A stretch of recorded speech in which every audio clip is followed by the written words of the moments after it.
All right, we are live. Hi, everyone. Thank you so much for joining. We will wait just a few minutes to have more of our friends join.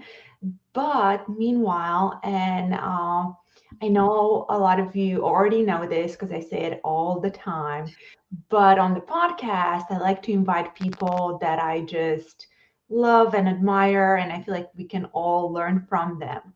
So, long story short, Parisa and I met at numerous events in the space, and we just hit it off right away. She just has one of those personalities that is the best. So, I think we was Tel Aviv. We were at a dinner together, and I was like, "Oh my gosh, if you can make the time, I bet the audience would just have so much to learn from you." So that was history. And I always like to do this. Parisa, if you can tell the audience, and we only have 2 minutes, so you actually can start because we will send the replay and whatnot. If you can tell everyone a bit about yourself, I think that's better so they can learn who you are, what's your background, and what's your superpower. Oh, okay. Hi, everybody. It's exciting to be on Anka. I'm so happy to join you today on this show. I think when we met back I don't even know the first time that we met, but when we really sat down and chatted in Tel Aviv, I think, your colors showed so brightly. So I'm excited to join you on here. But about me, I'm Paresa, guys. It's nice to meet you if I haven't met you virtually. So I am from Colorado, born and raised here in America, and I own an agency called Nobler Media. And we opened about 4 years ago. And from that point, we started more so in events and marketing. And that was October 2019, right before the pandemic. So events all got squashed, canceled. A lot of my contracts got canceled. So I started to focus more on the marketing side and doing freelance work, writing for some different consultancies, different clients in different industries. And that kind of snowballed, and they asked me to write their book, and then new doors started opening. So it's like that adversity of the pandemic kind of pushed me out of what I thought I was supposed to do and into what I know I'm supposed to be doing now, which is ultimately helping people tell their story, to put it at a high level. And today we're focusing a lot on, helping people build their personal brand, and ultimately tell their story and position themselves as an authority in their business. But I have to say, this all comes second to my sweet, amazing family, because I have two amazing little babies, Xander and Aviana. They're 4 and 2 years old, so it's a busy house. And a lot of you might know my husband, Josh Noble. So he is my better half. And between the two of us, we're working through the day, and then at night we're trying to be super parents. So, and I know you know a lot about that too, Anka. You are super parents. You're not just trying. You really are. So I really look up to you guys for that. And I wanted to ask you. We'll dive right in. You mentioned this before, and I would love for you to share more about thought leadership and how it can help you grow your business. Because I know that's something you mentioned before, and if you can expand a bit on that, it would be so helpful for the audience. Sure. So essentially, thought leadership, when you hear that term, it's what you think it is. It's the stepping out, sharing that expertise with the world, whether that be through social, through through video, through podcasts, etc. So that is what has been historically. Today, it's so saturated. Like, there's so many gurus, if you will. So it's taken a different form. And now we look at thought leadership more so as, what's your angle? How are you positioning the information that's out there? Because you could say, for example, this apple is red, right? But you could also position it as something like, everywhere around you, you have all sorts of colors that are created through these pigments, and your brain registers it depending on the light that hits that pigment. So you see this apple as red, but ultimately it's just because of the light that hits it. So you're saying the same thing, but you're saying it in a different way. And I position this first to share that because I think ultimately that is what sets you apart when you start stepping into thought leadership, is how you share it. But then you look at how it grows your business. And that I want to back into, because when you talk about buyer behavior, ultimately people. I'm so sorry, I Yeah. don't want to Okay. interrupt. We are right on, and I think we are not live on Facebook yet, just on YouTube. So give Okay. me just a second because I had Yeah. like 20 messages like, I want to hear this. Why are we not live? So give me just a second for us to do that. Guys, worst case scenario is just 5 minutes in. Worst case scenario, I promise, we will just pause and start from the beginning on Facebook. So don't worry, we got this. There we go.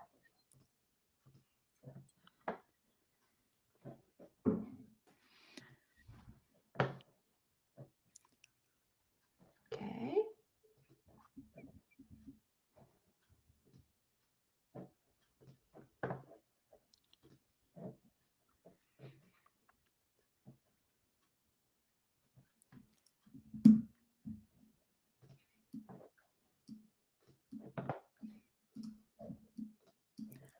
I can start telling jokes if you want. That would be great. You know, like while I'm doing this, uh, we were on, I was at an event in Colombia, and my slides just went, yeah, we are good. Oh no. So I was at this show in Colombia, and my slides just died. And long story short, I started playing salsa with someone from the audience.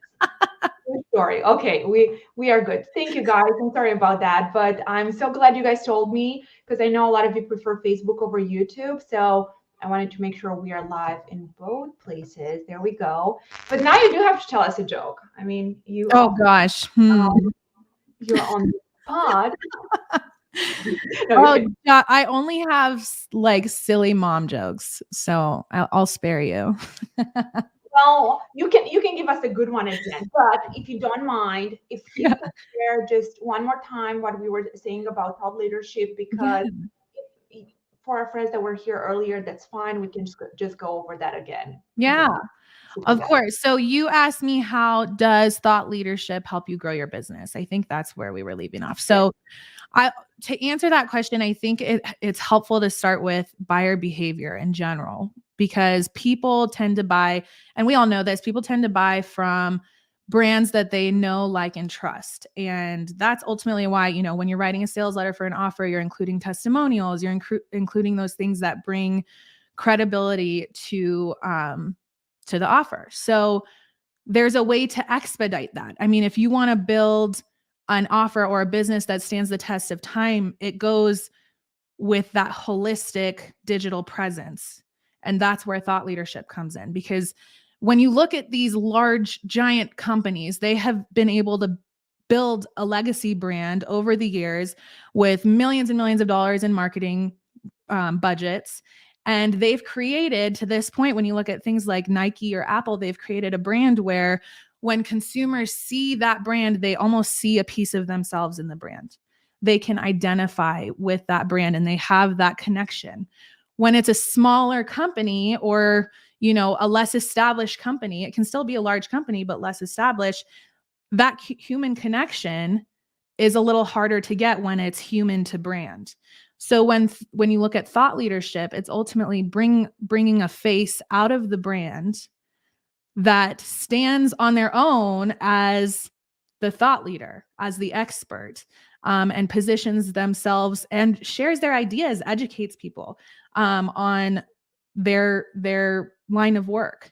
And that is in the name of the company. It's an affiliation with the company, but it's also helping the listeners and their audience, because you're teaching them something and adding value, while also building your own brand that will serve you through whatever season of life you're in. So I think that's one aspect of it, is it's a way to expedite that trust factor, which will ultimately help um, buyers make that decision to click and purchase, when you have someone that is the expert on the matter and it's not just the brand name that's sharing that information, if that makes sense. It makes a lot of sense. And I was sitting here nodding, and it's no secret. I shared this before. If you guys remember 7 years ago, I used to hate being on camera. And hate is a strong word, obviously. I enjoy talking to my friends, I enjoy meeting you guys, our affiliates, our friends, our vendors. But I wasn't, particularly in love with the idea of having to be on camera or doing speeches on big stages. But as you were explaining, it has been so beneficial for our brand, for me to be present and for my face to be out there, and for everyone listening who is not, who might think, well, that's not me. I cannot be the person that is in front of the camera or on stage. And truth is, for your business in the digital marketing world where that we are in now, it's really important. I know it's something you can delegate, right? You can hire a good VP or a director that can enjoy that. But ultimately, I think it's something everyone should try to do for their own brand. Yeah, I mean, you were the prime example because you're not only doing this podcast, I see you posting regularly, you're speaking on stages across the world. And I'm sure as soon as you started doing that, not only did you see MaxWeb see, not only did MaxWeb see the results of it, but you probably saw the growth Absolutely. in your own brand and your own impact. So and its impact for the people who are listening to you because you have a message. Everybody has a story. Everybody has a message. Everybody has something that they could teach. It's just a matter of getting out there and doing it. And that's often the hardest part is getting over that initial roadblock of, oh, I don't like being on camera or I don't like public speaking, things like So that. let's press on that if you don't mind. So it's, you said that's the hardest part. What are other challenges that you see when you try to encourage someone to go, when you teach them about thought leadership? What are the challenges that you see most of the time? Yeah, I think that's number one is, I'm speaking to such brilliant minds, but they don't want to get on camera or put themselves out there. So then we take different avenues like books or writing or things like that. But that's number one. Number two, I think is people have a hard time figuring out what to consistently talk about week after week. You have those ideas, you know what you're talking about, but like picking it apart and figuring out that headline that will resonate the most with the audience, that is often one of the other challenges because it's like, okay, I've been doing this for a couple months, I've talked about a lot of what I know, like where else can I take this? And I think there's a science behind it. Ultimately, when we help our clients kind of dial it in, it's a lot of it is doing um, research on Google Trends and seeing what is being searched within your industry. And that's something that's available to everybody. Like you can go look at the search queries and what is trending in your industry, and then you'll see that word and it'll open your mind to a whole new realm of topics that you could cover. And it's hot because that's what people are searching right now. So there's ways to get past it. It's just you have to kind of become familiar with how, if that makes sense. Makes a lot of sense. Yeah. So I don't know. I know your job is so hard because a lot of the people that come to you, how you said, they're brilliant leaders. They probably have great businesses.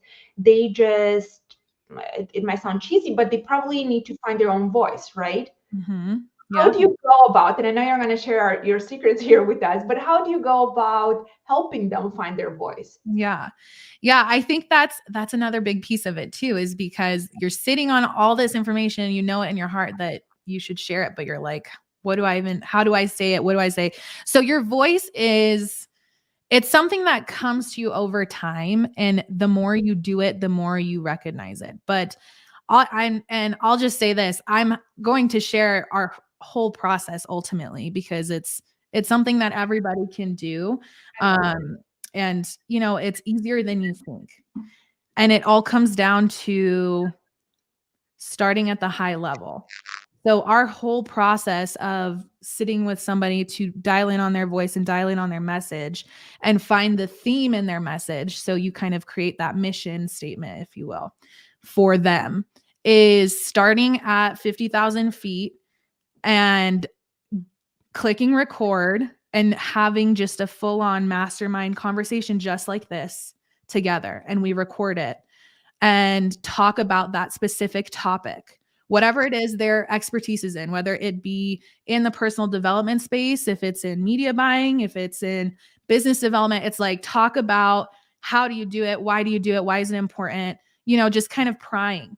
And once you're able to just get all of your thoughts down in one place, when you listen back to it, you will hear the themes. And Wow. that's your launching point. I mean, that's ultimately how we take, a 2-hour discovery session and then put it into a book outline and turn it into a book. And then, so on and so forth for podcasts, videos, etc. So it really is just, you think about, how do I find my voice, or how do I produce all this content? It's very daunting at the starting line, but ultimately it's just a matter of freely letting your thoughts go down on, I would recommend on video or on audio, because that's where you can speak more freely rather than writing it.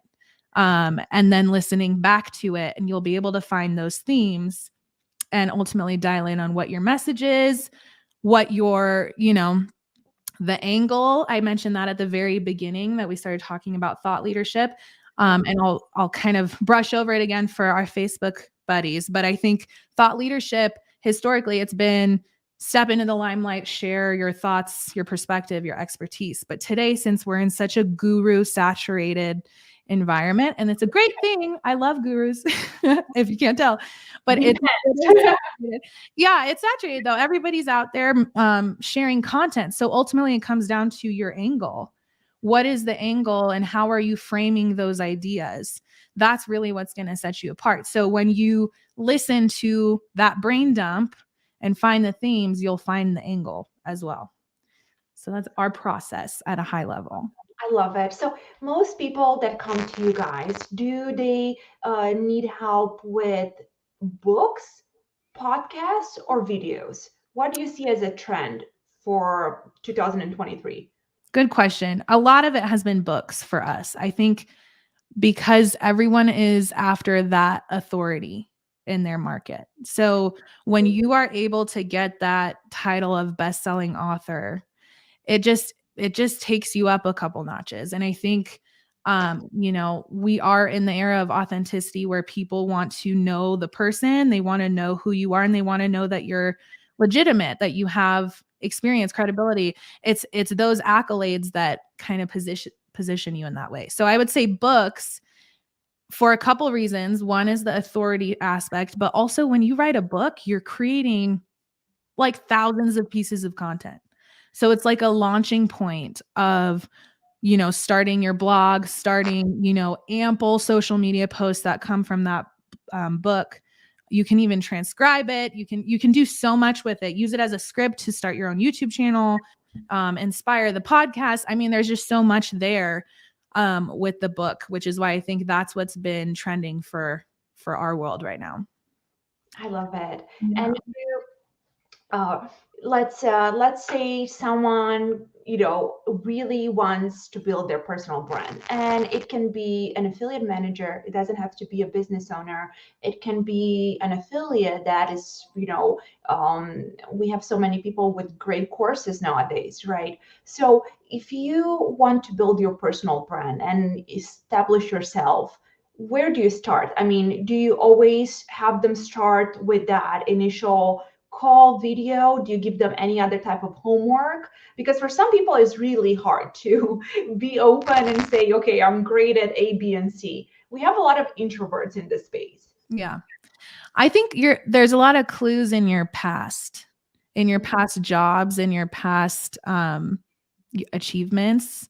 I think that's kind of where you start, because you can also see, what has been my brand? Like, what have I been posting about on Facebook up to this point, and how are people seeing me right now? Because if I just come in hot and start posting about affiliate management when all I've been posting about is pictures of my kids, that's probably like too hard of a cross. So, it just, a lot of it depends on what you've been doing up to this point, because you want to ease into it. You don't want to just flip into expert mode when people know you and follow you for a different reason right now. It's kind of first introducing, here's what I do. If you don't know what I've been up to, here are the things that we've accomplished this year, or like, I'm working on this project. I'm really excited about it. So it's something where you're introducing it. If you're starting from kind of taking your social media pages, which is where I'd start first of all, is social media posting. Mhm. And if you haven't been doing anything, then start posting bit and bit about your work and about your philosophies, whatever you want to start, like make yourself an expert on. That's what you should start sprinkling into your posts. And ultimately, it's having a regular cadence of how much you post, and dialing in on kind of posting a little bit about your results, posting a little bit about your lifestyle and what you do, and then sharing education. Because I think ultimately our whole philosophy on content marketing for just our marketing clients, it's how can you educate people? I like give away your secrets, and then if they want your help, they can hire you. So it's like share it, teach people what you do. I think ultimately people get a following when they could make people laugh or when they teach them something. So I think start my advice would be start sprinkling it into your posts, and then always follow like that, post about your results, post about your lifestyle, so you're still human and you create that human connection, and then also educate, educate, educate. Question: is Yeah. it possible to build your personal brand without using social media?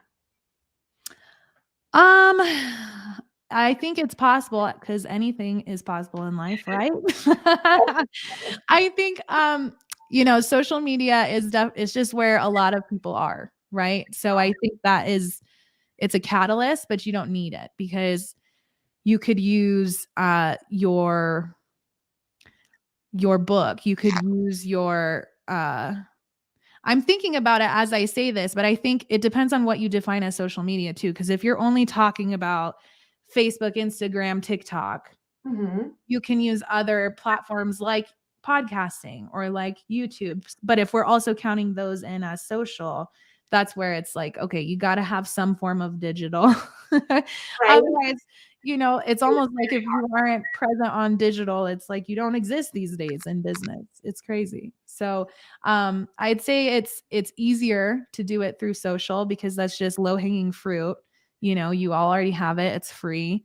That's an easy place to start and you have an audience already. But I think where you really move the needle is through podcast, video, book. Those are the Yeah. three realms. Yeah. That's And those are the three realms where you can repurpose it so easily. Like you'll probably take this video, right? And you'll Mhm. be able to have it on YouTube. You'll have the audio on your podcast Oh, absolutely. platforms. Mhm. And you can transcribe it into a blog and then pull from that blog to create social. So there's just so many things. That's why I feel like podcast, video, and books are the best places to start because you can repurpose it and you're knocking out 2 to 5 birds with one stone. I love that. And honestly, I agree because even, of course, anything is possible in today's digital world. It's really important to have a digital presence, right? Mhm. So, Yeah. especially if you want a personal brand, it's really important to go outside of your comfort zone. I know not everyone likes to post all the time. And believe me, we get busy. We have obviously high stressful jobs, but it's really important to be human because people want to connect with someone that they understand, someone they can put a human face behind the brand name, and I think that's really important and valuable. Yeah, that's everything. I wonder if I can ask you a question too, because I feel like I'm talking to the exact exhibit A of everything I'm talking about right Oh now. my gosh. Please. Yeah, well, I'm curious what you touched on it a little bit at the beginning, but maybe you could talk a little bit about your journey of how you made the leap from not wanting to be in front of the camera, in front of the audience to what you're doing now, because your presence is known across the industry and across probably many industries because of what you've been doing with MaxWeb. So maybe you can share how you jumped over that hurdle and then what the impact has been. I'm glad you asked, and I know it's something a lot of my friends in the industry struggle with. as a parenthesis, a good friend of mine, he's a CEO of an affiliate network. He owns an affiliate network. So we have a lot in common. We always brainstorm. And I've been trying to convince him to do a bit of public speaking. And I got him on introduction to someone that had, a smaller conference. And a week later, he messaged me. He's like, I just can't do it. I can't go by myself on stage. And if it would be a panel, I would do it, but I can't do it by myself. And I realize how difficult it is for everyone, not just for me. So when I say I hate it or I didn't like it, truth is I didn't even consider it. Because I was always really good at the business stuff. I'm a huge nerd. I was that kid in school, always with my hand up, like I wanted to be liked because I wanted to have the answers. Such a big nerd, right? So when I built the network and I saw the need in the marketplace for a network like MaxWeb, I didn't even consider me having to be in front of the camera or having to do so many speeches at so many conferences every year. But someone, it was actually it was a handful of people, brilliant people like you, that said, you know what, Anna, if you have a personal brand, if people could get to know you a tiny bit the way we can when we have a dinner, I bet it would help get your message across. And I was like, okay, well, let's give it a try. So I did two podcasts, and then I did a smaller conference, and then that year I did one of the big ones, one of the big affiliate world ones. And as soon as that happened, so many affiliates started working with MaxWeb. So it was easy to get over my how comfortable I am with doing this, because it meant that my baby, my second baby, because Mate, my son, is my first, but MaxWeb is my second baby, and I could see how positive the impact was for me to just be out there and share knowledge about it, what we know, what I'm comfortable with, in a very non-formal way. And I always say this: I'm not a speaker. I might not be the most charismatic person in the world, but I will always tell the truth, and I'm always going to share stuff that people could find helpful. And I think people can relate to that. They can relate to someone that has an accent when they speak in English. They can relate to someone that is not perfect, that's vulnerable. So I learned that I can just, be myself, tell people what works. And as a parenthesis, every time I do a speech, and I encourage you guys, because I know a lot of our friends in the industry has started doing more and more speeches, always make sure the audience is going to take something home. Because if we just talk about ourselves, it's going to be really hard for them to take something valuable home. And that's key. Same as you shared how your process is, that was really important, because someone that's listening that maybe has a job that's similar to yours, or is thinking about maybe developing their personal brand and reaching out to you, they're not going to be intimidated because you already shared the big scary process. It's going to be those 2 hours of getting to know them, but it's doable. Yeah. I mean, it's been fun to watch you on stage too, and you can tell how comfortable you are and how, just it's you that's up there. And I think that's the biggest thing is a lot of people think I need to show up in a certain way, but like that almost will hurt you. It's a matter of being 100% unapologetically yourself, and that not only makes you more comfortable when you step into the limelight, but it's also going to let people connect with you more. And that's what it's all about. That's what this whole strategy is. It's fostering that human connection. You want people to see who you truly are, what you struggle with, how you've overcome that, and that's how that trust is expedited. I love that. Do you feel like with the clients that come to you, because I can imagine so many people in our space needing to build their personal brands, do you feel like you have to be almost like a mindset coach, or you feel like you don't have to give that much advice? Because I'm trying to envision, because I know a lot of people are huge introverts, so I can see it's really hard, and I feel like at times you probably have to be a bit of a mindset coach too. Yeah, I think a lot of it is just speaking that energy into who you're working with and to your friends and to your kids. I mean, it's just like a lot of the times you can see the power that people are sitting on better than they can see it because we are our own biggest critics. I think that's a big reason why some people are afraid to get in front of the camera is because of that. And ultimately it's, you know, you just, for me, it's like I'm just speaking to them as if they're my friend, and I just want them to, you know, snap out of it and go slay, if you will. I That.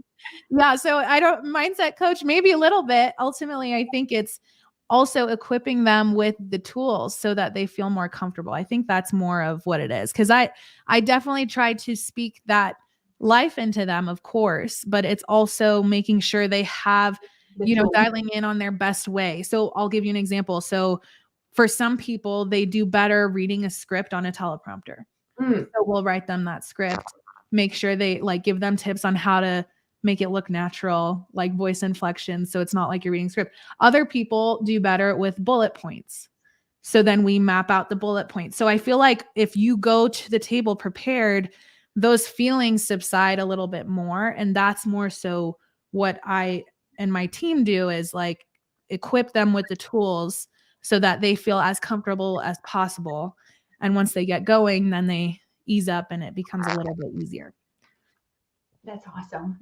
Yeah. All right, this is a big one, a big question, and I am a huge fan of ChatGPT. I know everyone has been using it, and we have a lot of powerful opinions about it on both ends of the spectrum. So, what is your opinion on it from the viewpoint of someone that writes books for people that want to promote their personal brands?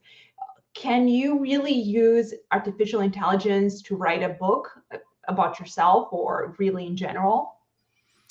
So I'll start with it's an amazing tool. I mean, AI is it just makes all of our jobs so much easier. And I'll start with that. But I think it depends on what you're doing. Ultimately, I'll go back to the first point that I made about thought leadership today being about the angle or the way that you frame ideas. The one thing to keep in mind about these AI tools, so they're created, their like base code is called chat or it's called GPT-3. And Mhm. essentially that's a text scraping tool. It's scraping all of the content that already exists on the web. Mm, And then it uses predictive text, like you know how when you're writing an email or you're texting and it gives you the next word, it uses that to ultimately give you the answers that it writes for you.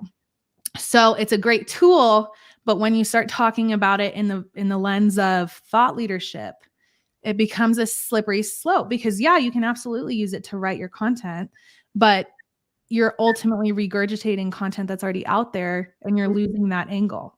You're not going to differentiate yourself if you rely on Chat GPT or on Jasper or on any of these AI platforms. Instead, I would suggest use it because it will make your life so much easier, but mm, use it to generate an outline for you. mm, And you fill in the blanks with your own unique proprietary ideas. If you let it write for you, which it absolutely can, and it can write some good stuff, but ultimately it's not going to differentiate you from the next financial advisor or the next, um, you know, person or the next guru that's talking about the same stuff because mm. it might even be using their stuff, you know, to, Yeah, to produce the 100%. content. So I think, you know, it again, it goes back to if you're writing a sales letter, cool, awesome. I've seen Stefan produce some killer sales letters with his like I think he just did a whole thing about how to write a sales letter using these AI platforms. Right. Crushes it. But I think when you're talking about writing a book or writing thought leadership content, that's where it's I honestly it probably would be a disservice for you because when you think about, you know, stepping away from just books, but when you look at blogs, for example, Mm, when you have SEO, so you're using backlinks and in links, you know, all these SEO tactics, they work. That's like the baseline right now. But Google is trending toward a more user-friendly platform over the next few years. So that what that means is they are scanning the content so that they can put the best content match in front of the person who searched. So that means if it is automated content that is similar to all these other things, it's not necessarily different. So it's not going to rank as well. And there's been a lot of confusion, I think, about can Google really tell if this blog was written by ChatGPT? I don't think it's that it can tell that it was written by chat.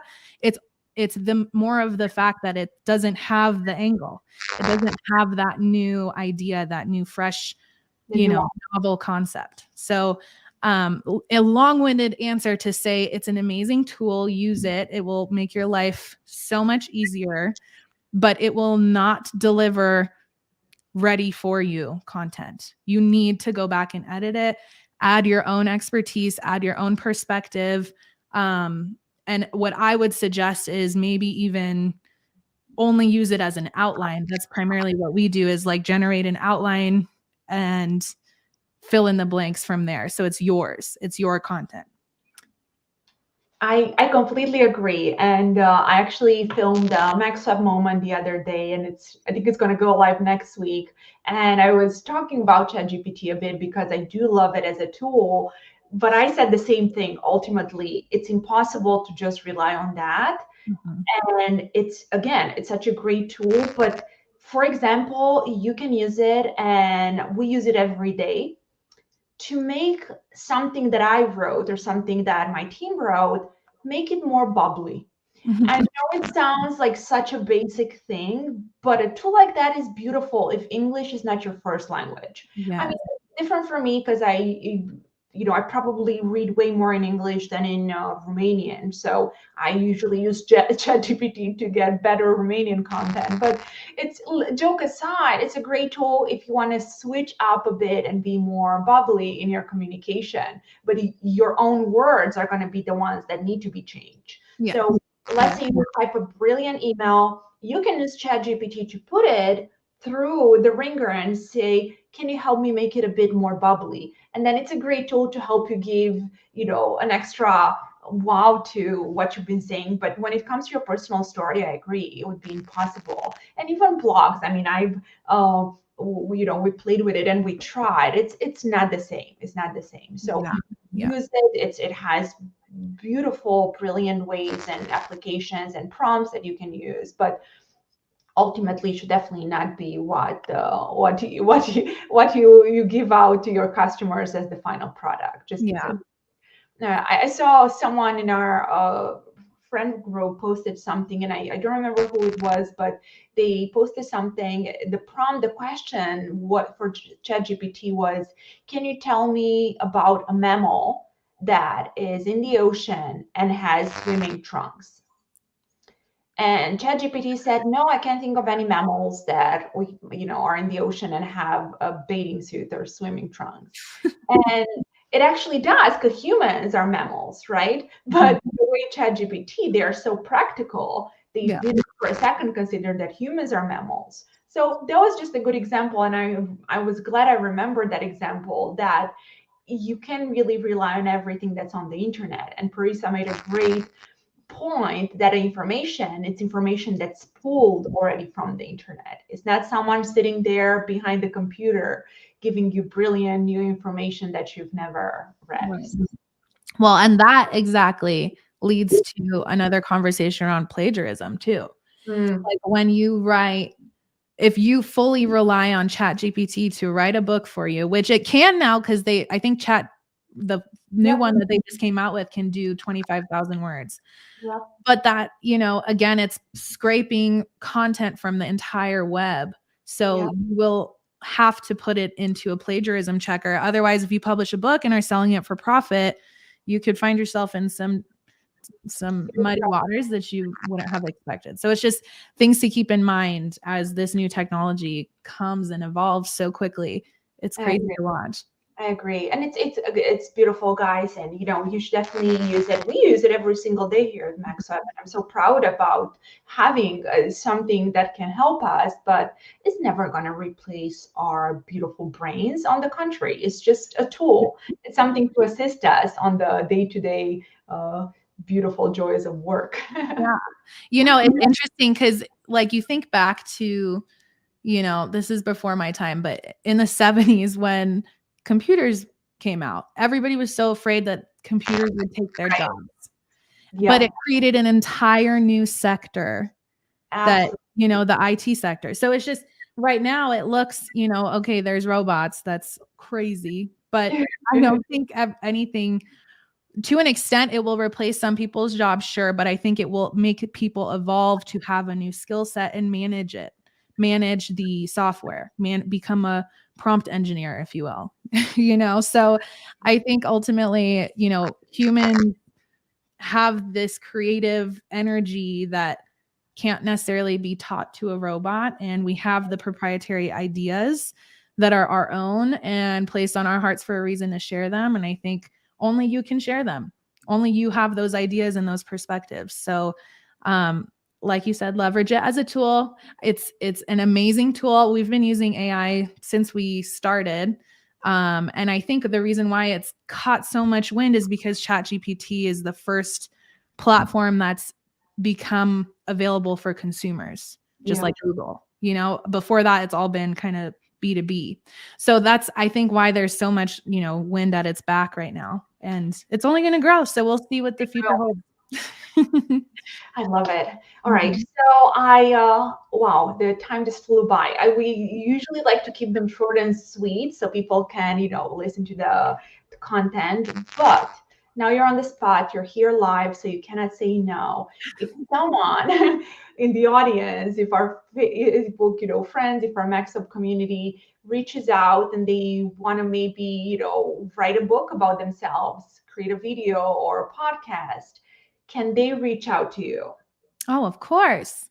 If they do, I'll even do a special deal for whoever reaches out through Amazing. this podcast. That I love that. I love it. And it's so like the audience already knows, like we never push anything that we don't believe in here at MaxWeb. And it was just so important for me to bring people that I really look up to and have tools that the community can use. And I think it's a pretty brilliant tool if you guys are trying to build your personal brand. Writing a book, it's honestly, how cool is that, right? To have your own expertise out there, and Paresa and her team can help with that. Maybe you just want to work on a podcast or a video, they can help with that too. So as apprentices, what is the best way for the audience to be able to reach out? I would say if we're friends on Facebook, you can just message me. Otherwise, my email is, you could reach out to media@nobleer.com. Amazing. Nobleer is Nobleer.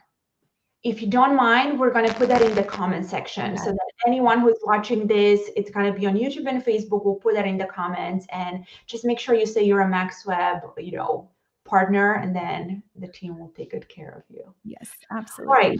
And Thank you. one more thing, I know I always say this and then I end up asking five more things. Joke aside, let's pretend someone is going to scroll to the end of the podcast and they just want to hear the conclusion of our brilliant talk today. Can you just summarize, or in 2 minutes, give us something that you want the audience to really take home with them, like to write down and have it useful for the rest of their day? Sure. All right. So I'd say thought leadership is your key to expediting the trust factor with your audience. So if you start from zero and you just start posting more about your work and your expertise, that's a great place to start. All that matters is that you start, regardless of your fears that hold you back. If you don't like getting in front of the camera, if you don't like putting your name out there, you can do it anonymously through different methods. But all you need to do is just start putting your ideas down and sharing them, because not only will it help you find fulfillment in sharing your message, but it will help you grow your business and it will help you build your own personal brand, regardless of what season of life you go through going forward. I'd say the three places to really focus on are podcasts, videos, and books. So start a podcast, start making videos, or write a book. And I say that because those three content pieces can be repurposed into countless pieces of content. And it's the fast track to building your authority in your space, because you can transcribe a podcast and a video to turn into a blog. You can use the video of the podcast and turn it into a video. You can use the audio of the video and turn it into a podcast. If you create a book, you can literally create content for the next year.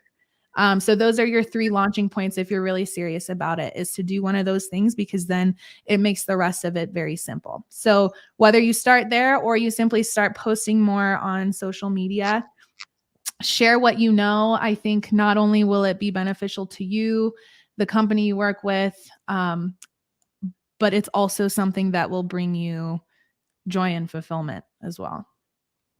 Thank you. Of course. Thank you for agreeing to help our community. If anyone reaches out, we really appreciate that. And after our talk today, I'm seriously considering writing a book. I mean, you guys have always put the best step, right? So I will think about that because it would be really fun, and I would love to do that. But thank you so much for taking the time. I know how busy you are, so I appreciate you so much for talking to us today. Oh, it was an honor. Thank you for having me on. I appreciate it. Absolutely. And for everyone who's been listening to us on Google, Apple, or any of the, favorite podcast channels, make sure to come back to YouTube or Facebook so you can put a face, you can put the face with the beautiful name here. So if you're just listening in, make sure you tune, leave a comment. If you have any questions, we will track Paresa down and get any answers for you. And again, thank you so much and have a fantastic day. Thank you. Thanks, everybody.